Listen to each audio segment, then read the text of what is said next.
Hey guys, what's going on? So, I wanted to talk about. So they just dropped the Blade Dancer Cultist talents, and I didn't plan on talking about like all of the different things, but now maybe like kind of feel like maybe I should, so I can do like a pre-thoughts before the before it all drops, to see how this like if I ever go back to this video, then I'll know what my thoughts were before the update and then like what my thoughts are after the update. One of the best things that I think are really good, it's the Knight of Light talent. They're increasing the Light Inquisitor spawn from 40% to 100%, so that you're always, if you choose Knight of Light, you're always getting Knight of Lights. So it's not like Shinobi where you're trying to build a good deck, but you have to keep eating like with the Scrapper or something, or merging out the old version of the thing. And that makes the deck really, really bad. Because with the Dark Inquisitor, it just changes the first one.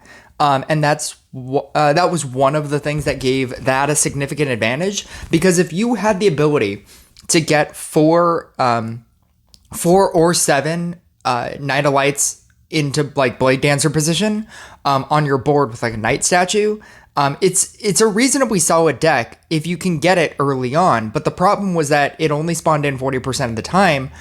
So most of the time, I was trying to run the deck yesterday. Most of the time, what will happen is you'll summon in like one, and then have to get either three. Your obvious goal is to get three more Inquisitors to get four, and then you can move them around with like a Portal Keeper. But the problem was that you were getting like three other regular Inquisitors, and then you'd kill the first boss, and you'd only have the one Inquisitor that got the one bonus, and then you'd have to keep summoning in, and then as you're scrappering, it might get one of your non-light Inquisitors a level 2, and then you'd have to like merge up the two, and it was a mess. It was a fucking mess.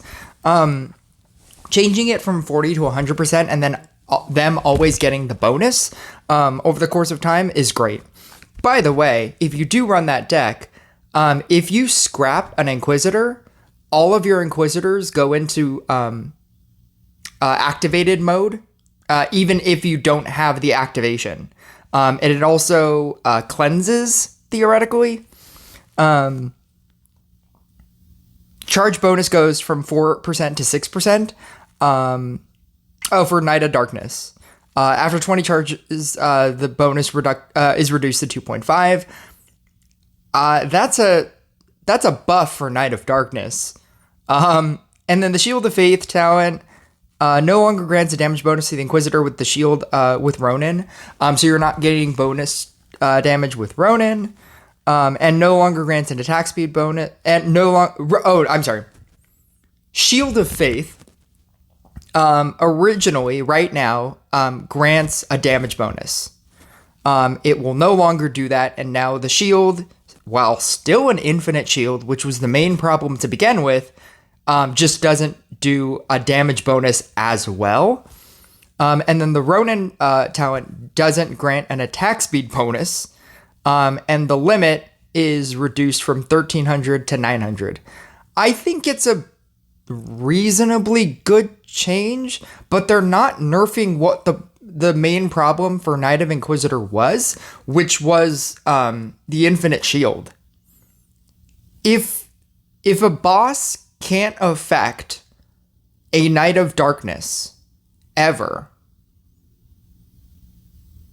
then it doesn't matter how much it doesn't technically matter how much health that boss has, because as long as the Knight of Darkness can deal damage before it kills you, then it doesn't matter.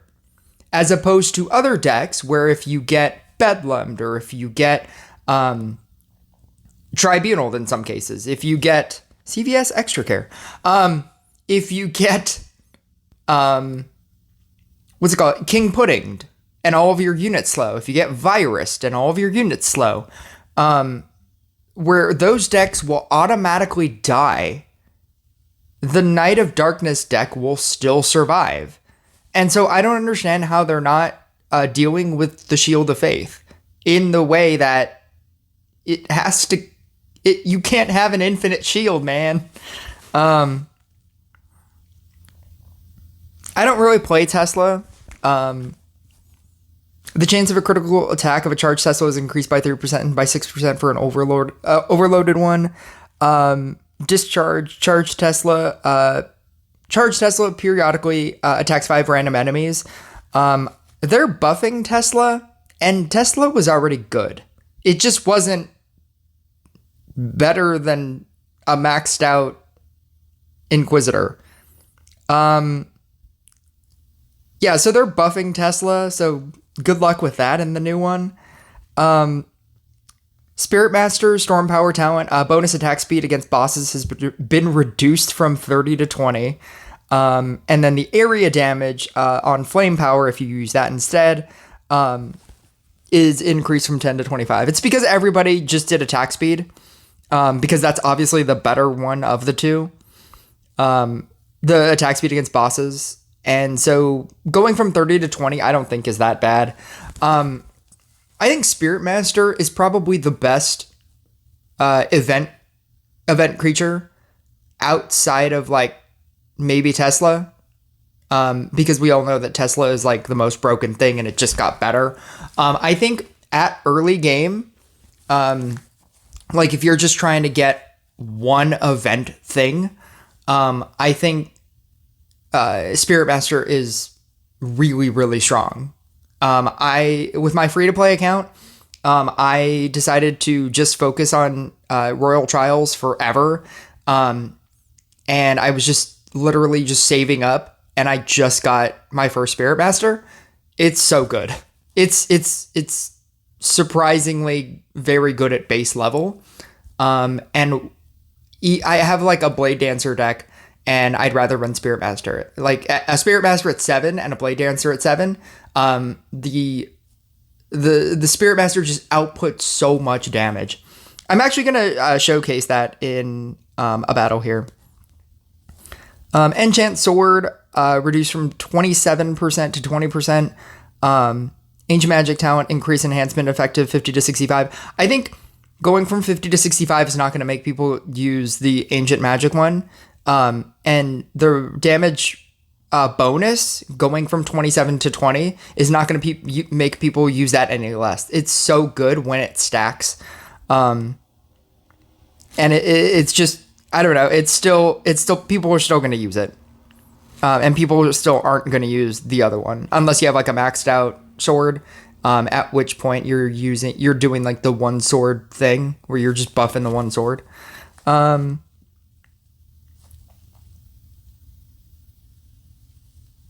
Item enchantments. I have no idea what to say about that because we're kind of gonna have to see what those enhancements are. So I have nothing to say about that. I love that you can now change the talents when you're doing Rush for Glory. When they're giving you the random units and you had no idea what talents they were. So you'd pick a witch thinking that it had, the thing that everybody uses witch for. And then it had the bonus one where it acted like a knight statue. And then it just made you change your entire deck. Because in some cases you would pick a knight statue and a witch, and then the witch was also doing the same thing that the knight statue would be doing. So now you just have double bonuses, and you just created like a bad deck when you could have chosen anything else because you didn't know what the talents were. So I think that that's a really good change. Actually, I think Sword did that too. Like when they gave you Sword, and then it would choose like the non-awakened sword. It would give you the other one.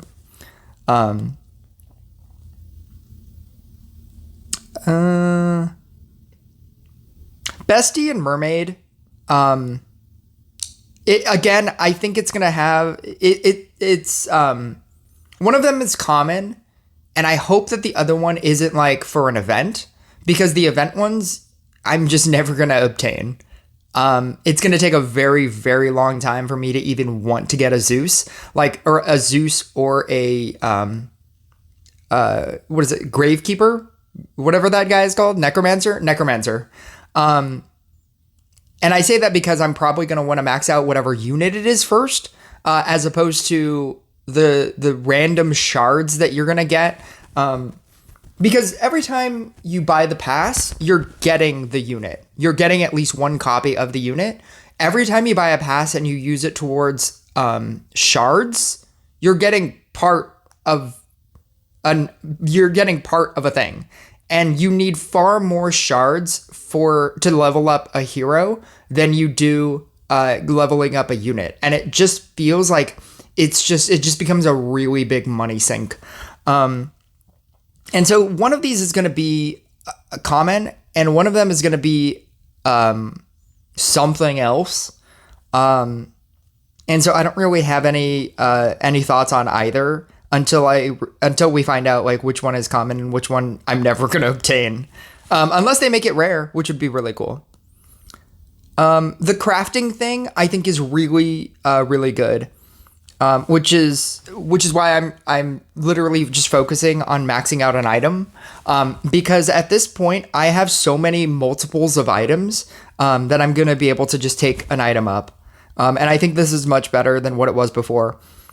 It's similar to the change that they did with when they changed the legendaries, where you needed less copies of the legendary, as opposed and then you needed magic crystals.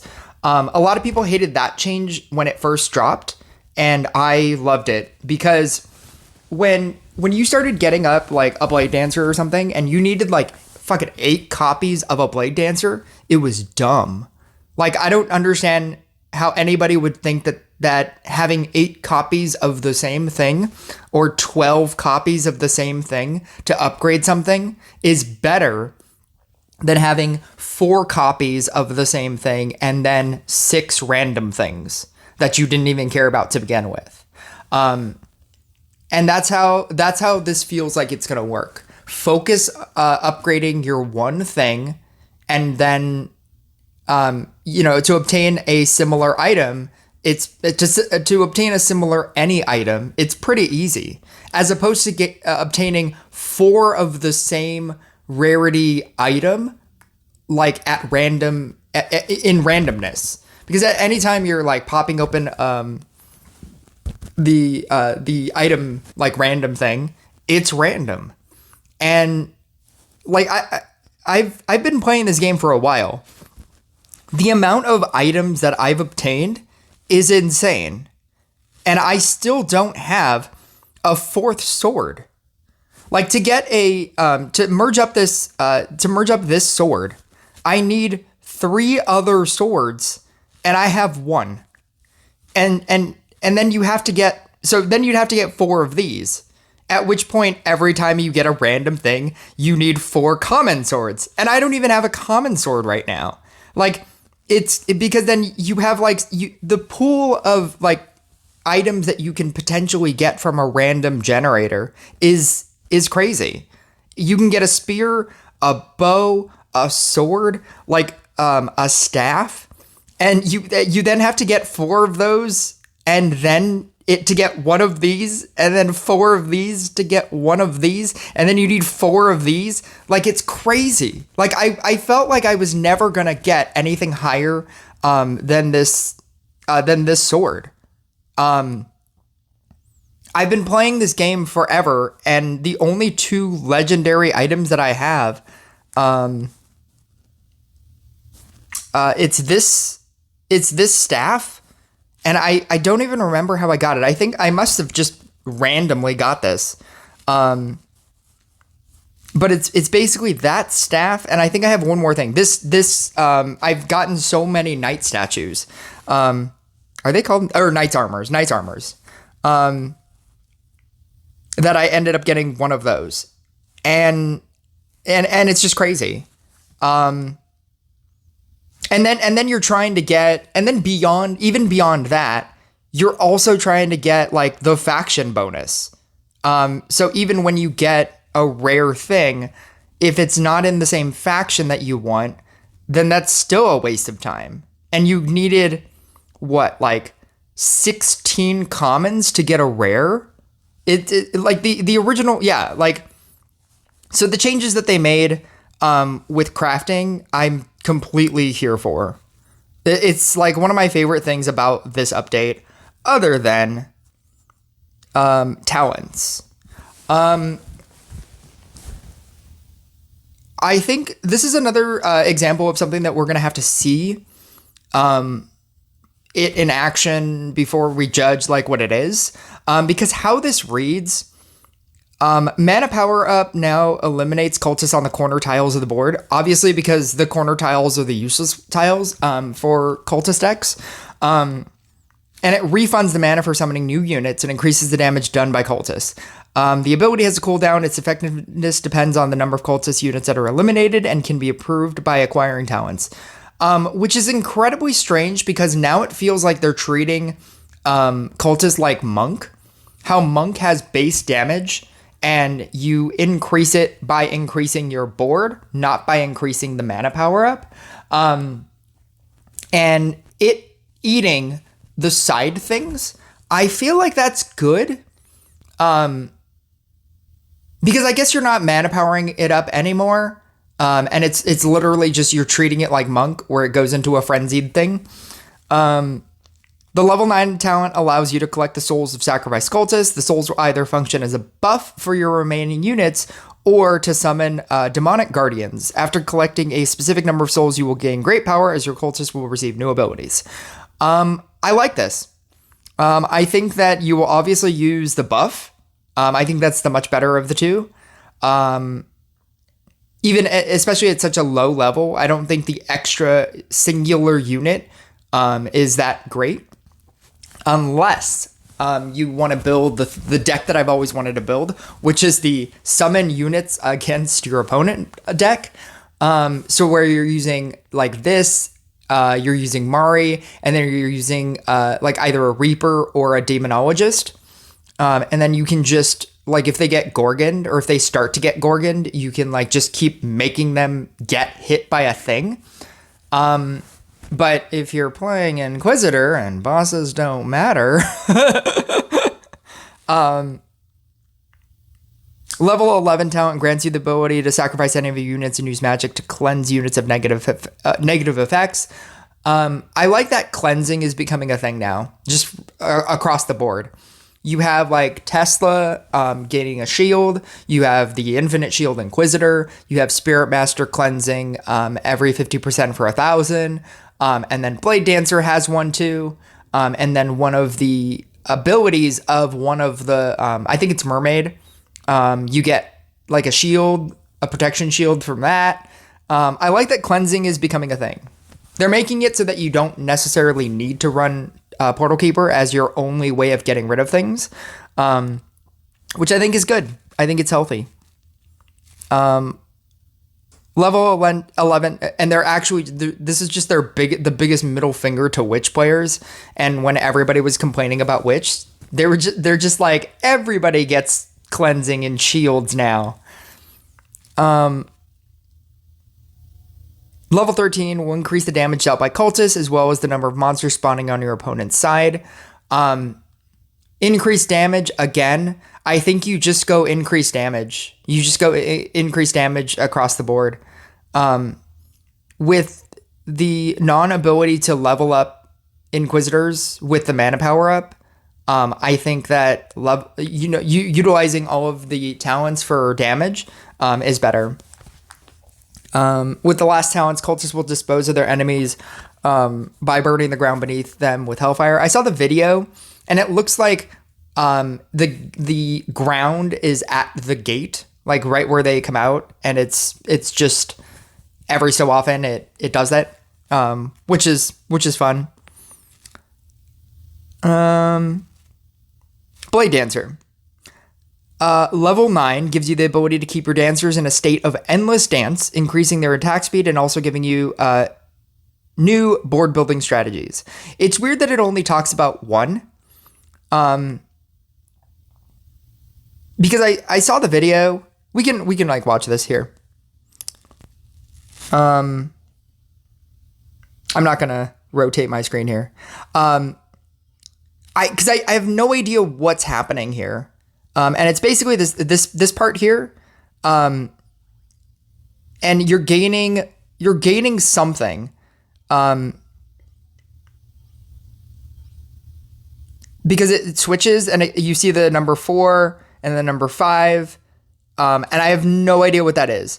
The dispel debuffs seems really good because the other option is damage to bosses. And I don't think Blade Dancer necessarily needs more damage, but it did need to just get rid of stuff. Because you didn't want to keep a... I love that, yeah. And then the Tornado Spin is the max ability.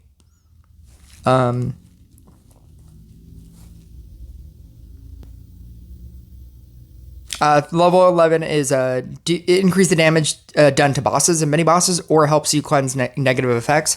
Yeah, I think cleansing negative effects is much better than bosses and mini bosses, or dealing more damage to bosses and mini bosses. Because if it can cleanse a negative effect from a boss or from a boss or a mini boss. So, for example, no matter how much damage you deal to King Pudding, you will get puddinged. So dealing more damage to King Pudding just to kill it quicker isn't going to help you. What's going to help you is cleansing the thing that it does to you. So even if your opponent isn't playing Shaman, or no, I mean, like, if they're not playing Witch, I don't know, what other debuffs are there? Negative effects are there that are permanent? Because I don't think stun is like a negative. Is stun a negative effect? It might be. From like sharpshooter or something. But it's mostly witch. It's mostly witch and like a dark priest.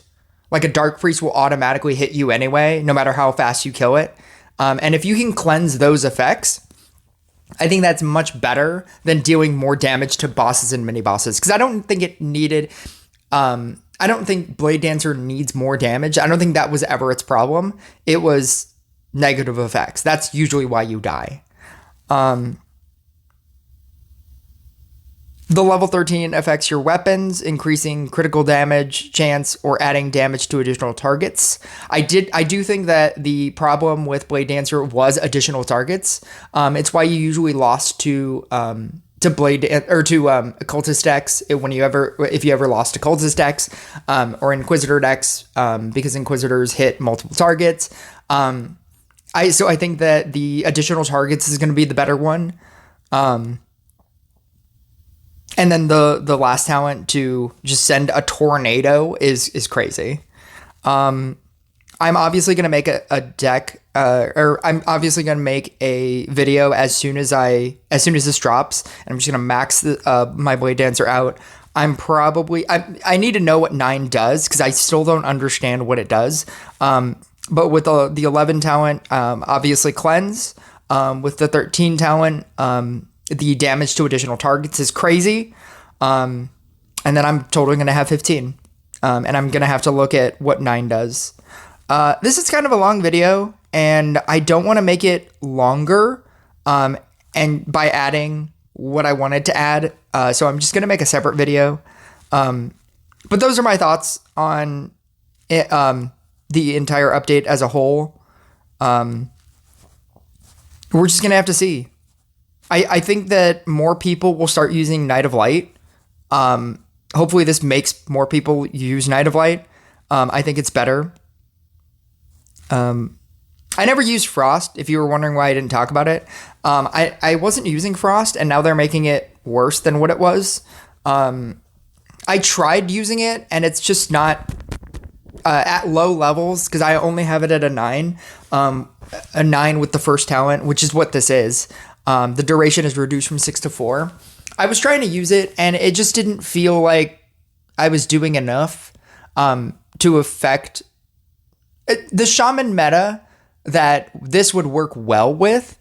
It doesn't exist anymore because of Inquisitor, and because of Infinite Shields, or Tesla with shields every time you merge, or with Robot. And in regards to Robot and Meteor and Minotaur, the merge out and Demon Hunter, the merge out meta. So even decks that don't have an infinite shield, most decks can survive not being shamaned because they can just merge those units out and then use a snowflake first round. When you were running like the shaman deck, it works well in the very first round, maybe the first 3 rounds. But if you can't, if they survive past maybe 2 rounds, if they survive past 2 rounds, you basically lose. And this would have worked in that meta because you could run Shaman, Frost, Harlequin, Mime, and then some random damage attacker.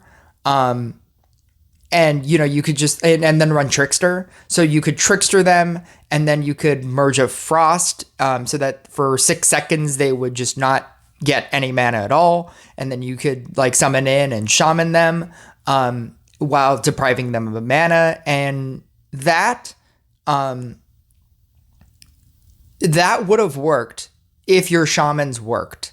But because people can merge out now, or they just straight up have an infinite shield on things, this is much worse.